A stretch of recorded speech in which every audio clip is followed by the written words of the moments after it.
Welcome back to another video, guys. So yeah, we're taking the front bumper off again on the front of the car so we can get that air conditioning hose. I actually found out it was that hose. You probably won't see it. It's the one that's on the side of the air compressor basically, and it basically needs to be replaced. I think it might, no, it's not this one, it's the one below it, but yeah, so we need to replace that hose basically. We found a massive leak coming from it. It was the damage that I thought it might be causing the actual leak. So like I said, I had a guy come and check it, and he checked it, and he confirmed it. So, and he also did a little test on the compressor, and it seems to be working, so we shouldn't have to replace that. So it should be a nice fix. I've got the hoses. I bought a whole set just to be safe, because you know it'd be like find one and then it'll be in another one. And yeah, so we're going to take this bumper off, replace it, and put it back together, and we're going to give the car a good wash today, and a wax and detail and stuff. But yeah, my plan is to replace that hose, and we'll go from there then. And then during the week I can get the guy come to my work basically, and he can do another leak test, and if it passes then we'll get him to refill it. So we should have air conditioning for once. There we go, guys. So yeah, we've got front bumper off, that's all done. So all I need to do now, this is where he was saying the leak was coming from, was this hose here. So I'm going to take this off and show you. Yeah, it's been a little while, just been taking a little break from all the car stuff going on. There's been a lot going on, and obviously with the heat as well, it's just been not pleasant to obviously work on the car. So yeah, it's just nice every now and then just to step back, and just come away from the car basically. It's just so that it sort of doesn't get boring and gets mundane basically. You don't get sick of it and want to then just shift the car on and sell it. But yeah, it just keeps the project fresh, and you want to sort of, you know, not fall out of love with it as a sense. But yeah, we're back in here today. I'm just going to get small jobs done today. I've got a lot of tidying up to do. As you can see, my garage is getting really messy, and then obviously we've got this lift here, so we need to find a home for this as well, because it can't stay there.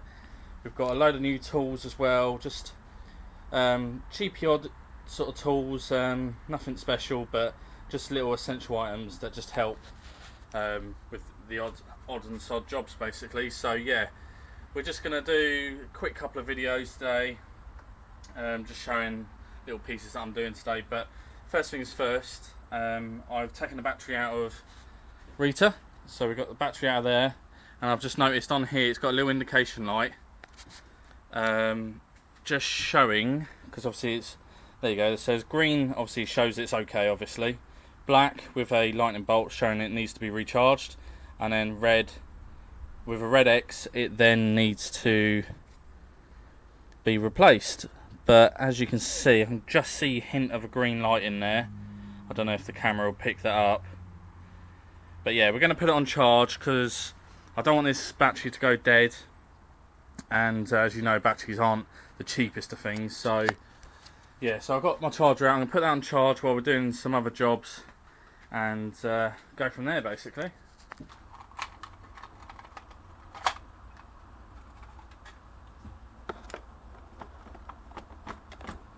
So with these guys, you just got two little like jumper lead cables, and all you need to do is connect the red one first, and then connect the black one after. So you obviously got live, and then you got negative. So this is the battery here, and then we've got a plus here, and we've got a negative here. And then all we're doing, just showing that it's charging. We've just got the little yellow light there, and then we just leave that till it fully charges, and it will just trickle charge that battery, and hopefully we'll put a bit more life into it. So we haven't used it, but we have charged it once already, and it is about 4 years old, nearly. I think it's, yeah, it's about 4 years old. It's got a 5-year warranty on it, so I'm hoping I can get a bit more out of the 5 years than that. But yeah, basically we're going to put that on charge and leave it as it is, and then we're going to clean all of this up and try and get this sorted, because at the minute, doing any projects at the minute, it's just a nightmare. So we're going to get all these paint cans sorted out. I know there's a few empty ones in here from painting the wheels for the other Clio, and obviously with these as well, the story with these, these are going to be my second replacement set, and I'm going to use these for the winter. Obviously being the darker colour, and I've got the white wheels on the car at the minute, these don't show up the dirt so much, so I still need to seal, still need to wax and seal these as well. But it was just nice to leave them for a while, especially in this hot shed, just to let them cure and let the paint really bake on. We only actually refinished the actual faces. If you go back to one of my vlogs, you'll see that, you know, how we actually did them. But yeah, they're really nice, really nice finish on them for what they were. Just a DIY paint job. We cleaned up the lips with a grinder, and then we just washed the actual backs. So I'm not too fussed about the backs there. And like I say, they were just a cheap set of wheels. Good, a good set of replacement wheels if you are getting a Clio. I know a lot of guys run these on track days. They come off a Renault Laguna, and obviously with the prices of alloy wheels for that particular type of car, people want hundreds and hundreds of pounds for them, and you can pick these up relatively cheap. So it's a good replacement wheel. They look OEM to the actual standard wheel, just bar like a line here or so they're not far off the standard look of the wheel anyway. Same size, I'm not sure if the same width, I think they might be, but yeah, just a good all-round wheel basically to use for any purpose basically. But these are my backup wheels, and they're going to be used over winter, and we'll get the other ones off, get the other ones painted, and then likewise they'll come back out in the summer, so we can just alternate them as and when we need them.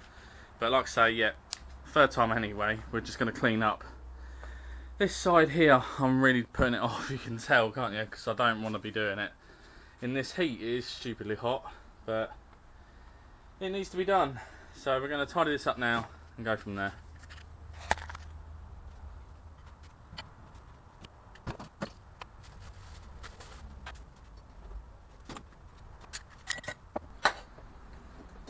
So yeah, we're just getting all the cans and things like that. This is the sort of area I put all my cans in here. We've tidied up a bit of this area, and we've stored some more stuff on these shelves here. I'm slowly getting this area clear, and then we just need to sort of make this space more available. I need to get a new one of these, because like you saw in one of the previous videos, it's completely bent out of whack. That took over 25 tons worth of pressure needing to break that out. So I don't know if that can be bent back safely, so I'll probably just buy another one. They're about £20 on eBay, so, but I'm quite surprised they actually bent trying to get a ball joint out of a Clio RS200. So that'll probably be going in the bin, but we'll leave it here for now. Clear it off there, and we're just sort of, this is my little tool shelf of just mixed stuff. You can see we've got blower motors and all sorts of crap. We have the remaining of the Aircon hoses in here. Oh yeah, and that was another thing as well, yeah. You'd have seen from the last video, I was actually trying to fix the Aircon. I had problems with it. So what happened was, there was a leak on the hose lower down that goes from the compressor into the top of the condenser. It's a little short one basically, and yeah, it did actually have a leak in it. It had a damaged end on it. I don't know if someone had a screwdriver at it, because it didn't look like it was leaking because of a bad seal or anything like that. It was leaking because someone's had a go at it. And yeah, so we managed to find on eBay a new set of complete hoses, because I thought it'd be sod's law if it isn't that hose, or it is that hose as well as another hose, then we're only going to replace one, have to take it all apart and do it again and find more hoses. So a guy hooked me up with a really good deal. He gave me the whole set of hoses. I think they were about £22 or something. So yeah, really good price for all those hoses. This is the actual replacement hose over here actually. So it was this one here, as you can see. I don't know if you can see it on this one. It was leaking from the edge of there, basically, just where the pipe connects to the flange. So it was leaking all the way around that. You wouldn't visually be able to see it at all, but when he did a test, you could see like bubbles blowing out of it. So yeah, that was actually damaged and cracked. So yeah, we got a new one of these, but like I say, I've got a whole kit, and we've now got replacements. So I've got the old condenser here, and I've got the old hose here, so we're going to chuck these in the bin as well, because these are no good to anyone. So yeah, they're going in the bin, just complete scrap. And then we've got replacement hoses over here that are in this big box, so we're going to take them out, get rid of the box, and carry on cleaning. So yeah, I'm sure you guys would love to see all this, but it's not very fun. But this is real life, unfortunately, and yeah, every now and then you need to clean your workshop, so otherwise you can't work in it very well. Yeah, just going to crack on from now. There we go, guys, so a bit of work, and yeah, we've got this area nice and clean now. We've just swept up a lot of the metal filings from doing all the grinding over here, and then we just got these pots that I picked up from Boot Fair ages ago. Like I said before, it's good to keep everything separate when you're working on projects. So this one I've got obviously still to do the wheel cap centres for those wheels just over there. So they're the centres, so we just need to paint them off and mask the centres. So that'll be another job to do. I just need to brush the rest of this off, move all this stuff, and then I might think about trying to get rid of all that computer stuff down there as well, because it's not used anymore, and it's just taking up space. I've got like 6 hard drives in there as well, graphics card and some other bits. So yeah, we'll just go with that and try and make some space. And as quickly as it was made, like that, it's all gone. So yeah, nice clean workshop, nice space to work in now. I've swept all this corner as well. This side's pretty clean now. Like I say, we just need to get rid of a few bits. Tied up this corner, and yeah, so it's looking really nice. Getting my workshop back slowly, and hopefully we can get a few more jobs done. Right guys, so it's going to be a bit of a change of plan. It is actually too hot in here at the minute. I must get a thermometer and actually put it in here, but I am literally just sweating, so we won't be doing any work on the car, especially not any welding anyway. That's what I was planning on doing. But we've cleaned the workshop up, we've got some stuff done. We've cleaned up the whole workbench here. Battery's still on charge, computer's all sort of broken down and pushed into a corner, so we've got a bit more space there. Cleaned up that end bit there. Yeah, and then moved all the computer bits into the bag, got them out of the way. Still got this bit here, it's relatively clean, not too bad. And then here we've just got an assortment of all sorts basically, but it's relatively clean for what it is. So this was the main part anyway. This was really dirty here, and then I've just swept the floor as well. There's so many metal filings in the actual carpet. You can just see it's just grey with metal filings, and all over my welder there as well. So yeah, what I've been and done, we'll finish this video up with like a little tool check. What I've done is bought just some cheapy tools. Nothing fancy, but just maybe some essential tools that come in handy at some point. So what I've done is I've gone out to the range, and I was just popping in there to basically get a fan for this heat and come out with tools, funny enough. So I noticed that I needed another sanding disc, so I bought one of these. It's a 40 grit, whereas I've got a couple up here. I think these ones are, I think they're an 80, aren't they? That's really helpful. Oh, 80, there you go. Yeah, these are 80 grit, so they're still quite aggressive, but I thought I might get a 40 just to be on the safe side if I need a really aggressive one. These are really handy when you're doing fabrication, welding, things like that. So yeah, we got one of them, and then I don't know how that's got in there, that's falling in from something else. I've got a couple of more quick clamps. You can never have enough of these, really handy to have. And I accidentally melted my other ones slightly with the rubber ends when I was welding, so we've got a couple of them, a little bit smaller as well, because I find the arms here sticking to, you know, you can't get them into smaller places, so it's nice to have a smaller set. So we've got another pair of them. It's just good to do these when you've got projects and you're doing them on your own. Just acts as another pair of hands basically, so it's nice to have. Then the other thing I needed, I have got ages ago I basically tried to collect a full set of sockets from the smallest to the largest, which I think is around 36, I think I've got something like that. I couldn't get, I wanted a deep socket set and a smaller socket set as well, again for obvious reasons. So I managed to pick up a 3/8 inch deep socket drive with the storage racks, so you just bolt those to the side, a bit like those ones there.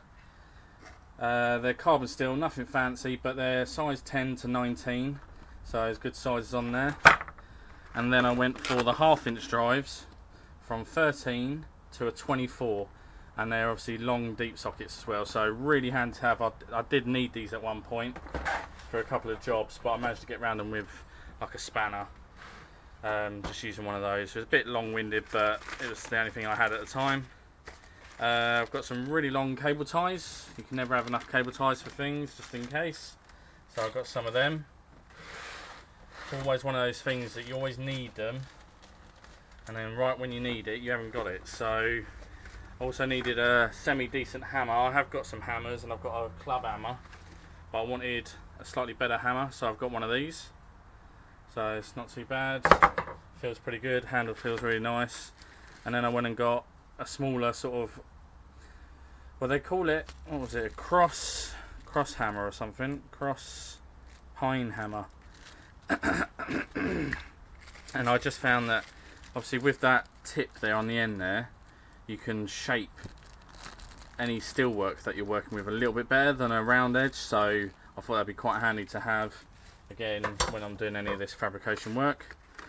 And then one other thing I haven't got is I wanted a automatic wire stripper, which is really handy. It's if anyone knows, when you're doing wiring you use those other ones. They're not the greatest when you're using them, the basic standard ones, and yeah, they're a bit hard wearing on your hands when you're sort of trying to grip things and crimp things. So yeah, well, my set were anyway, they weren't the best, but yeah, automatic wire stripper when we do any wiring.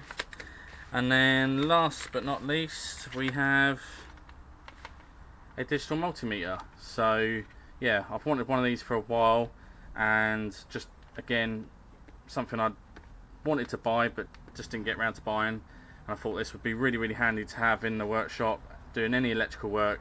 Really essential to have one of these, and then you can diagnose any problems, and again they're relatively cheap. So yeah, that's that. And then just bought this bag to go with it, just chuck this all in there and go from there really, guys. So yeah, the only other thing I did buy, because I've got my compressor now, I have got this here, which I found up in Lidl the other day while I was there, and it was on offer. I thought I'd give it a go. Is a air impact gun wrench. So looks pretty sturdy, pretty good for what it is, and it was only £15. You know, the sockets on its own are probably that. It had an inline oil filter, a deep wrench socket, and inline oil as well to go with it. Those items on their own easily worth 15 quid, and so the tool's pretty much free, you know. I thought I'd give it a go. Like I say, for the price you can't really knock it, and yeah, we'll give that a go in the future at some point. But like I say, it's just cheap little tool, handy to have. I've got an impact gun there, like I say, that's the Ryobi cordless one that goes with the OnePlus system, but I wanted one for the air compressor just to be safe in case they're dead and I really am in a bind. And I think this one torques up a bit higher than that one as well, being on an air compressor. So yeah, that's the end of the video, guys, and just trying to dry myself off here because I am absolutely baking making this video, and it is so hot today. I am going to go in and cool down in front of the air compressor that we have, or the air conditioning even that we have. So I'm going to pack this away, and yeah, if you like the video, guys, leave a like. Like I say, there is hopefully more progress to be done on the projects that I want to be doing. It's just like I say, the heat is just unworkable for me in here, and yeah, it's just like I say, I'm just sweating, just working in here, cleaning up. So just an update on Rita here. Basically what I've been doing over the last couple of weeks is I've just been cleaning this area up and putting rust inhibitor on the actual chassis leg there that you can see that's going white. So we're just trying to clean that up so that when I come to weld this, it's actually pretty good. But we need to get a plate welded just in that section there, in that corner, and then we can go from there. Basically, we can get the fuel tank that's just sitting there waiting to be mocked up, and then we can drill the holes and get the plates mounted and go from there. And yeah, it should come along quite quickly, hopefully. Once, like I say, once this weather dies down, we should be alright. So like I say, guys, if you like the video, leave a like, guys, comment and subscribe if you're new around here. Watch some of the previous videos and you'll be all caught up with everything. Thanks for watching, and I'll see you on the next one.